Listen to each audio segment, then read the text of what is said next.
সন্ধ্যার সময় চেম্বারে আসলাম, বিকেলবেলা ঘুরে লাঞ্চের পর আসলাম চেম্বারে। মাঝে মধ্যে আমি দোতলায় যাই, দোতলায় গিয়ে আমি একটু রেস্ট নেই। প্রকৃতির হাওয়া, প্রকৃতির পরিবেশ খুব ভাল লাগে। ছাদে চলে যেতে হয়। তা করোনাটা আয়াতের কথা মনে পড়লো। সূরা রাফার মধ্যে 11 নম্বর আয়াত আল্লাহ তাআলা বলেছেন, আমি সেই জাতি বা ভাগ্যের, সেই জাতি বা ব্যক্তির ভাগ্যের পরিবর্তন করি না, যেই জাতি বা ব্যক্তি নিজের ভাগ্য নিজে পরিবর্তন না করে।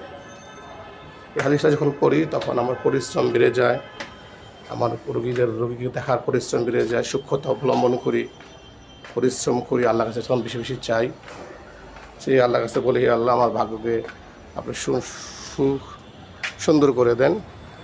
এই যেটা খুব সুন্দর একটা লুক, বিশাল লুক, বিশাল ছাদ, ওখানে ওই যে ব্রিজ দেখা যায়, ছাদের উপর থেকে কালভার্ট, এখান থেকে সমুদ্র থেকে একবারে সেই চলে গেছে অনেক দূর পর্যন্ত, সেই আগ্রাবাদ শহরে চলে গেছে, যেখানে আমি বসে থাকি। বিশাল সুন্দর খোলা বিশাল আকাশের দিকে ছায়া দিকে। ওকে, গুড বাই।